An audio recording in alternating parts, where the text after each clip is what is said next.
We are here at Signet Sound Studios recording the voiceover dialogue. It really is the first time my words are coming to life from a voiceover perspective, so it's very exciting. We're getting ready to record Kratos, the lead character in God of War. T.C. Carson, who plays Kratos, was the original Kratos in the first God of War. Athena, you conspire against me? Kratos is this god that he's been stripped of everything. His mother's dead, his family's dead by his own hands, and he's just seething with anger and guilt and all of that. Return to Sparta and prepare for battle! People who play the game, they like being Kratos. You know, they like having that power. They like wielding that power. I, as a voiceover actor, I like wielding that power. You defy the God of War? I have a lot of rage. It's really not good. I'm trying to work with it, but you know, I can't do like Kratos does. I can't go out and just maim and mutilate people. I have to go and meditate. And sometimes it works and sometimes it doesn't. Kratos, the once mortal warrior, finds himself on a journey to the ends of the earth, pulling him into the inevitable darkness. What I'm being when I am a narrator is a storyteller.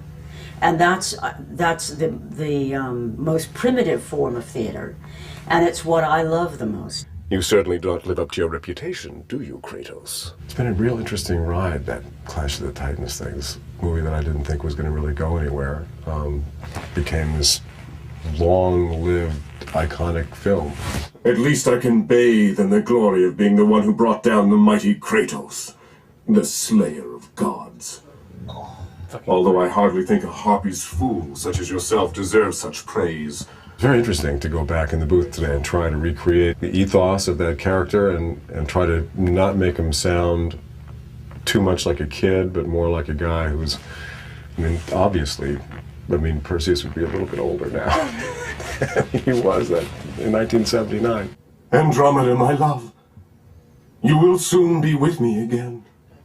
That's very nice. I suppose there's a certain responsibility to bring credibility to a character like this, an iconic character. But it's really, it's a challenge to go out of your own self and to find a character that bears no resemblance whatsoever to who we are in our everyday life, and that's why I became an actor. What do you mean, Gaia? Not very often do you get the chance to play something as an actor that is so far removed from who you are, and not really removed from who you are, because we all have that side of us. And it's been really fun to be able to tap into that side of me, that Kratos side of me. I got it in my mind now. We want to make him big. I got it. We can. This is going to be good. It's going to be real good. I'm very excited about Atlas. To me, it was a big coup to get Michael Clark Duncan, because when I thought about Atlas, that's the voice that always attached it for me. He has an incredibly powerful, commanding voice. You dare show your face to me? Who breaks my chains of torment? He's a physical character. He's one of the strongest guys in the world. Actually, he carries the world on his shoulders. You know, to carry that around with you, especially for eternity, I can't even imagine. You have everybody's burdens right on your shoulder, and it must be very painful.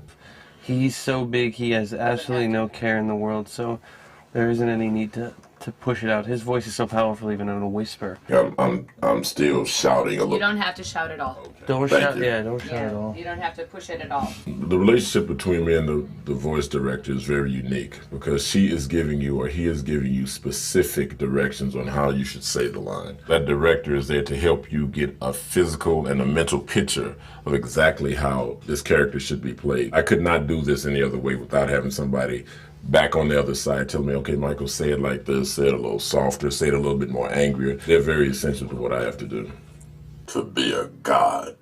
No, that's what I'm talking about. Return to Sparta and prepare for battle!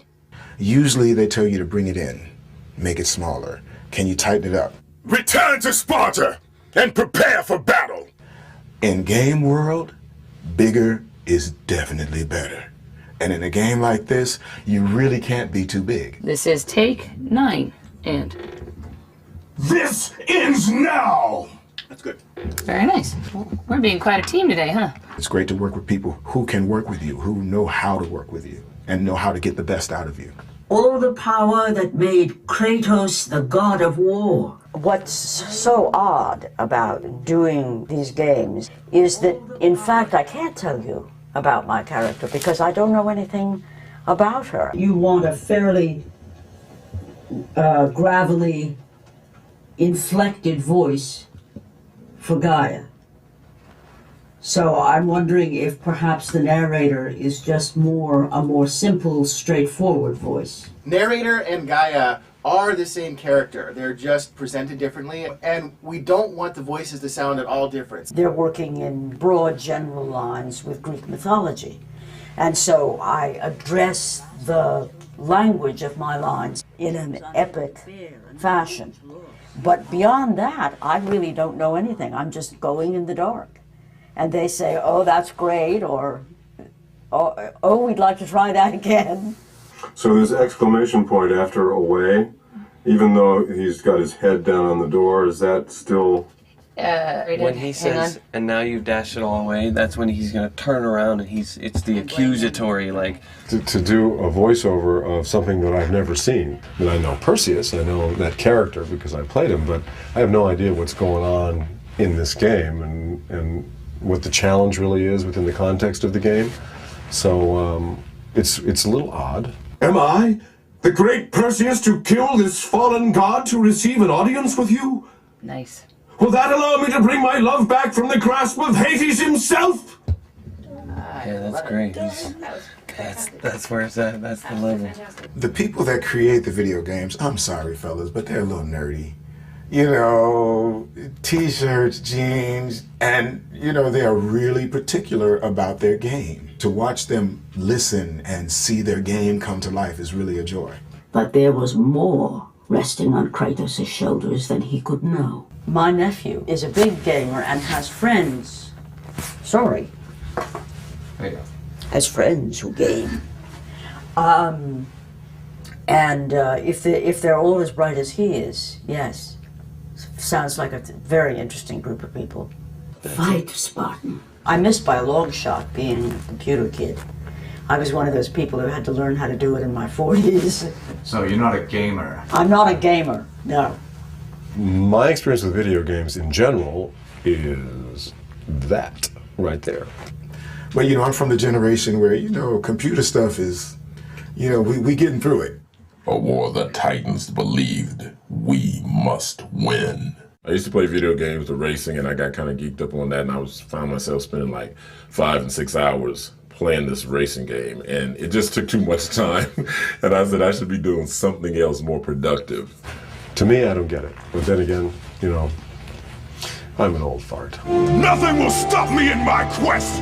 I will have my vengeance! I saw some of the pre-animation stuff, and they had put the voice in already, and to see the character move and to hear my voice come out of that, it's a trip. I would like to get that body right there. Maybe a couple more pounds, a couple more push-ups, I'll be there. It's a good thing I don't have to turn into that, isn't it?